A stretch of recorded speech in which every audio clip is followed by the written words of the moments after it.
കൃഷ്ണകഥ സീരിയലിൻ്റെ ലേറ്റസ്റ്റ് എപ്പിസോഡിൻ്റെ റിവ്യൂയിലേക്ക് എല്ലാവർക്കും സ്വാഗതം. അങ്ങനെ നവീനും മാണിക്കുഞ്ഞും കൂടി കാറിൽ വേഗത്തിൽ വരുമായിരിക്കും. ഇതേ സമയം ഓപ്പോസിറ്റ് ഡയറക്ഷനിൽ മോളിക്കുട്ടിയും ഓട്ടോയിൽ വരുന്നുണ്ടാവും. പെട്ടെന്ന് ഓട്ടോയും കാറും കൂടി ഇടിക്കാൻ തുടങ്ങുമായിരിക്കും കേട്ടോ.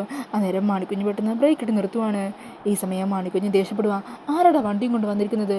അന്നേരം ആയിരിക്കും വണ്ടിയിൽ നിന്ന് മോളിക്കുട്ടി ഇറങ്ങി വരുന്നത്. അന്നേരം മാണിക്കുഞ്ഞ് പറയണേ, അയ്യോ സാറേ, ഡായല്ല ഡിയാണ്, താനായിട്ടുണ്ടാക്കി വെച്ച പ്രശ്നമല്ലേ, താൻ തന്നെ പരിഹരിക്കുക. അങ്ങനെ പറഞ്ഞ് മാണിക്കുഞ്ഞിനോട് അങ്ങോട്ട് ചെല്ലാൻ പറയുവാണ്. അങ്ങനെ മാണിക്കുഞ്ഞ് മോളിക്കുട്ടിയുടെ അരികിലെത്തുവാണ്. താനിത് എവിടെ നോക്കിയാണ് വണ്ടി ഓടിക്കുന്നത്?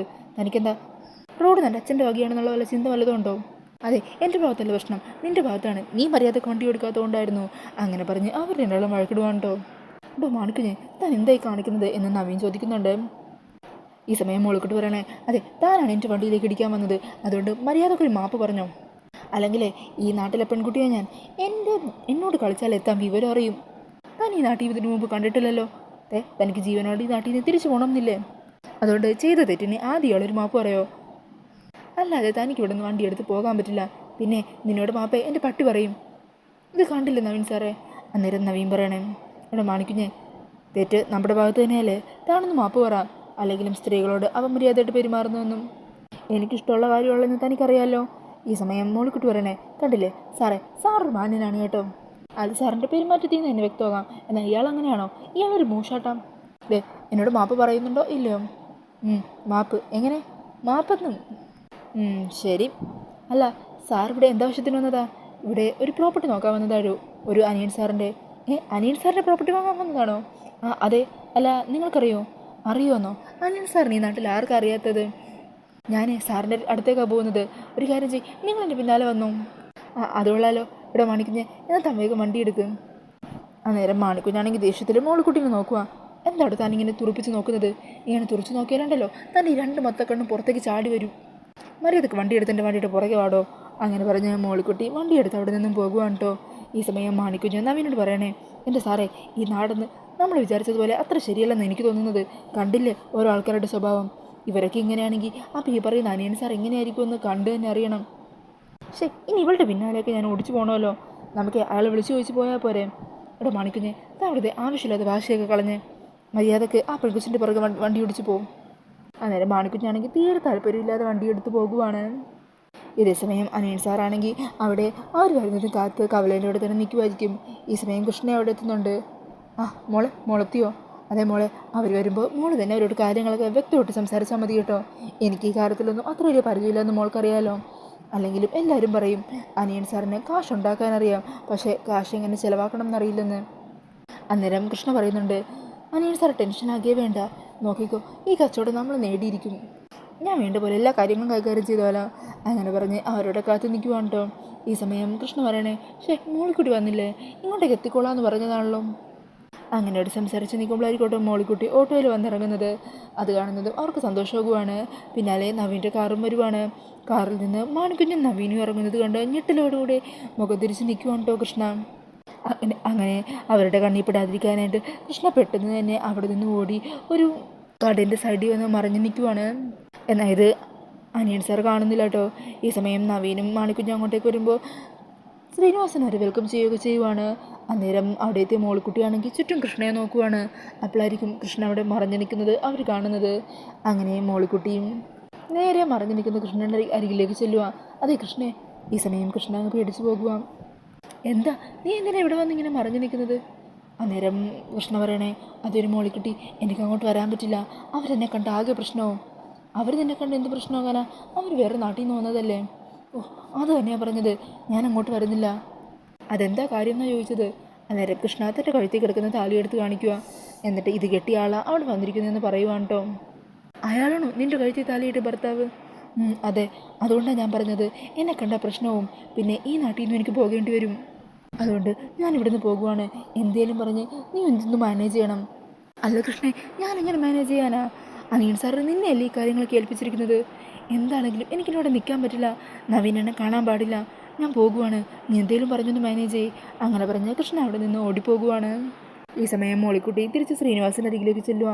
അന്നേരം ശ്രീനിവാസ് ചോദിക്കണേ, അല്ല മോളിക്കുട്ടി, കൃഷ്ണ എവിടെ? ഇപ്പോൾ അതാ കുറച്ച് മുമ്പ് എൻ്റെ കൂടെ ഉണ്ടായിരുന്നല്ലോ. ഈ കുട്ടി ഇതെവിടെ പോയി? അന്നേരം മോളിക്കുട്ടി പറയണേ, അത് പിന്നെ അവൾക്ക് വീട്ടിലെന്തോ ഒരു അത്യാവശ്യം, അത് കാരണം അവൾ പോയതാ. എന്ത് കഷ്ടം ഇത്. മോളൊരു കാര്യം ചെയ്യ്, നീ എത്രയും പെട്ടെന്ന് തന്നെ കൃഷ്ണയുടെ വീട്ടിലേക്ക് ചെല്ല്. എന്നിട്ട് വീട്ടിൽ അത്യാവശ്യം എന്താണെന്ന് ചോദിച്ചിട്ട് അവളോട് വേഗം ഇങ്ങോട്ട് വരാൻ പറ. അങ്ങനെ പറഞ്ഞാൽ മോളിക്കുട്ടീനോടൊന്ന് പറഞ്ഞു വിടുക. ഈ സമയം മണിക്കുഞ്ഞ് ചോദിക്കണേ, അല്ല സാറേ കുറേ വൈകുമോ? ഇല്ല, ആ കുട്ടി ഇപ്പം തന്നെ വരും. ഇത്ര നേരം എൻ്റെ കൂടെ ഉണ്ടായതാണ്. അപ്പോഴേക്കും നിങ്ങളിരുന്ന് ഞാൻ ആ പറമ്പൊക്കെ ഒന്ന് ചുറ്റിക്കാണിക്കാം. നിങ്ങൾ വണ്ടിയെടുത്തോ, എൻ്റെ പിന്നാലെ വന്നോളൂ. ഇതേ സമയം കൃഷ്ണയാണെങ്കിൽ വീട്ടിൽ ടെൻഷനോട് കൂടി ഇരിക്കുമായിരിക്കും കേട്ടോ. അന്നേരം മോളിക്കുട്ടി അങ്ങോട്ടേക്ക് എത്തുക. എൻ്റെ കൃഷ്ണേ, എന്താ ഇത്, നീ വന്നേ. നിന്നെ അങ്ങോട്ടേക്ക് കൂട്ടിക്കൊണ്ടുവരാനേ അനിയൻ സാർ പറഞ്ഞു വെച്ചത് തന്നെ. മോളിക്കുട്ടി, നിന്നോട് ഞാൻ കാര്യങ്ങളൊക്കെ പറഞ്ഞില്ലേ, എനിക്ക് അങ്ങോട്ട് വരാൻ പറ്റില്ല. ഇതറിഞ്ഞെങ്കിൽ ഈ കച്ചവടം ഞാൻ എങ്ങനെയെങ്കിലും മുടക്കിയാനേ. ഇനി എന്ത് ചെയ്യും? എടി കൃഷ്ണേ, നിന്നെ കാണാൻ നവീൻ ഇവിടെ എത്തണമെന്നുള്ളത് ദൈവനിയോഗമാണ്. അതനുസരിച്ചല്ലേ നവീൻ തന്നെ ആ പ്രോപ്പർട്ടി വാങ്ങാൻ വന്നത്. കൃഷ്ണേ, ഒരു സത്യം പറ, നിനക്ക് നവീനെ കാണണമെന്ന് ആഗ്രഹമില്ലേ? നവീൻ്റെ അരികിൽ നിൽക്കണമെന്ന് ആഗ്രഹമില്ലേ? അതിനും കൂടിയുള്ളൊരു അവസരം ഇട്ട് ഇതിനെ കണ്ടാൽ പോരെ? മോളിക്കുട്ടി, ഇല്ല, നീ എന്തൊക്കെ പറഞ്ഞാലും ശരി, ഞാൻ നവീൻ്റെ മുമ്പിലേക്ക് വരില്ല. അപ്പം ഞാൻ അനിയൻ സാറിനോട് എന്താ പറയേണ്ടത്? എന്തേലും പറ, എനിക്ക് വയ്യ. ആ സമയത്തായിരിക്കും കേട്ടോ അനിയൻ സാറിൻ്റെ ഫോൺ കോള് കൃഷ്ണയുടെ ഫോണിലേക്ക് വരുന്നത്. ഹലോ കൃഷ്ണമോളെ, എന്ത് പണിയാണ് മോള് കാണിച്ചത്? മോളെന്താ ഒരു വാക്ക് പോലും പറയാതെ വേഗം പോയി കളഞ്ഞത്? വീട്ടിലെന്തെങ്കിലും അത്യാവശ്യമുണ്ടോ? അമ്മയ്ക്ക് എന്തെങ്കിലും അസുഖം? അത് പിന്നെ വീട്ടിൽ കുറച്ചൊരു അത്യാവശ്യമുണ്ട്. എനിക്ക് പെട്ടെന്ന് അങ്ങോട്ട് വരാൻ പറ്റില്ല, കുറച്ച് സമയമെടുക്കും. സാറ് തന്നെ അവരുടെ കാര്യങ്ങളൊക്കെ പറഞ്ഞ് മനസ്സിലാക്കിയാൽ മതി. അന്നേരം അനിയൻ പറയണേ, അയ്യോ അത് ശരിയാവില്ല മോളെ, മോള് തന്നെ കാര്യങ്ങൾ പറഞ്ഞു കൊടുക്കണം. മോളല്ലേ ആ വീഡിയോ ഒക്കെ എടുത്തത്.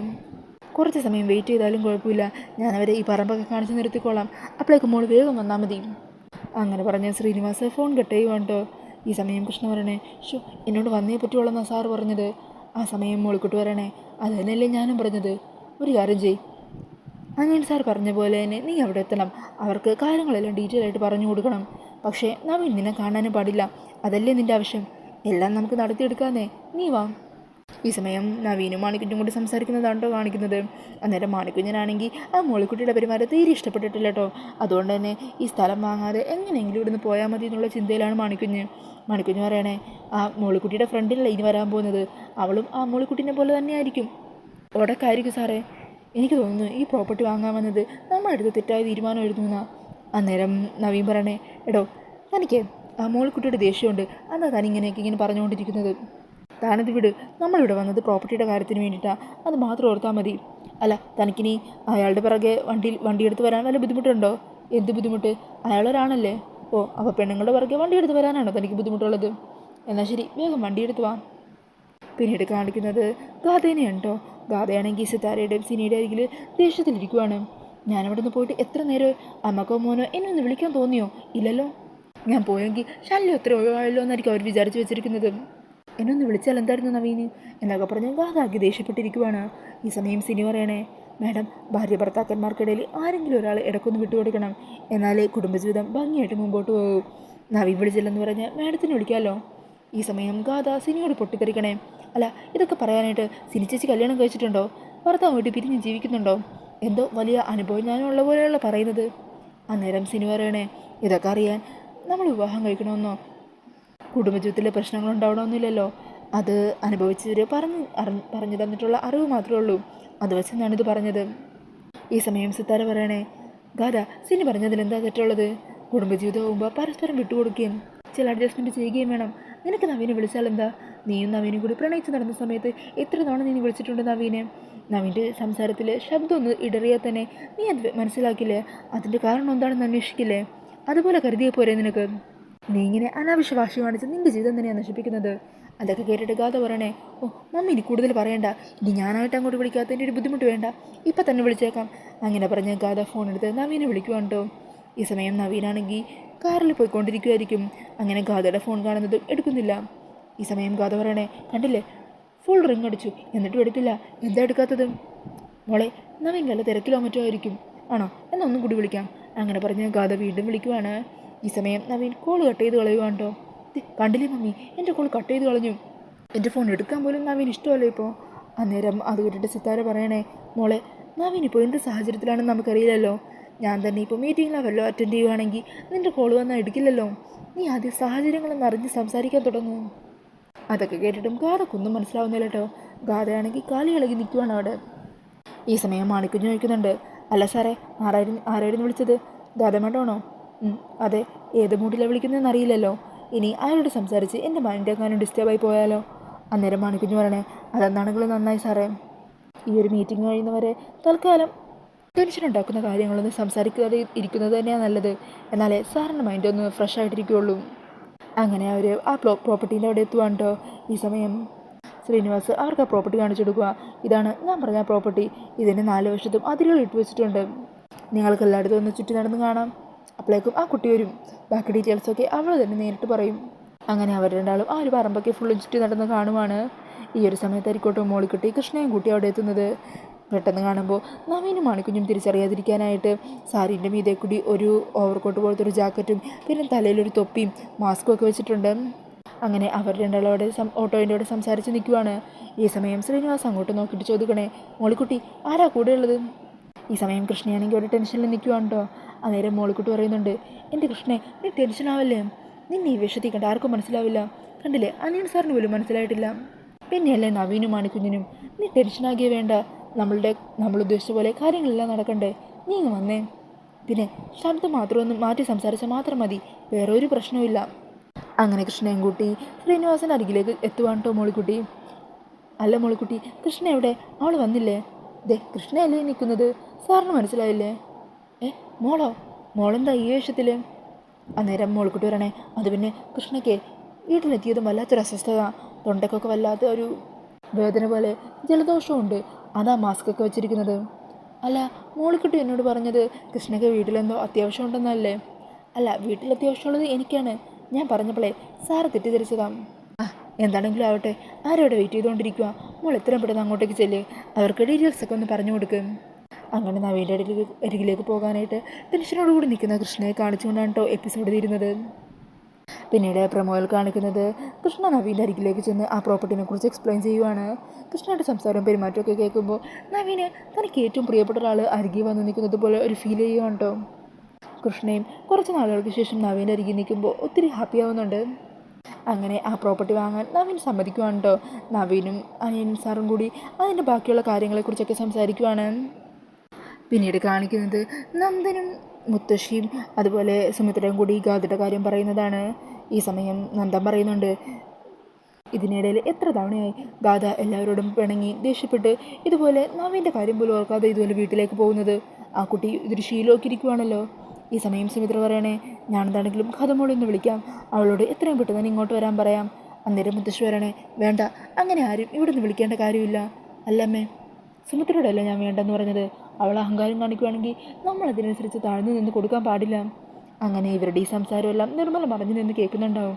അത് കേട്ടിട്ട് നിർമ്മല പറയണേ, അത് ശരി, അപ്പോൾ ഇവിടെയുള്ളവരുടെ മനസ്സിൽ നിന്നൊക്കെ ഗാഥ മാഞ്ഞു തുടങ്ങിയല്ലേ, അവളെല്ലാവരും കൈവിട്ട മട്ടാണ് എന്നും പറഞ്ഞ് സന്തോഷത്തോടു കൂടി നിൽക്കുവാണ്ടോ നിർമ്മല. അപ്പോൾ ഇതൊക്കെയാണ് ലേറ്റസ്റ്റ് പ്രൊമോയിൽ കാണിക്കുന്നത്. ഈ ഒരു റിവ്യൂ ഇഷ്ടമായിട്ടുണ്ടെങ്കിൽ മറക്കാതെ വീഡിയോ ഒന്ന് ലൈക്ക് ചെയ്യണേ. ഇതുപോലുള്ള കൂടുതൽ റിവ്യൂസിനായിട്ട് ഈ ചാനൽ ഒന്ന് സബ്സ്ക്രൈബ് ചെയ്തും കൂടി സപ്പോർട്ട് ചെയ്യണേ. താങ്ക്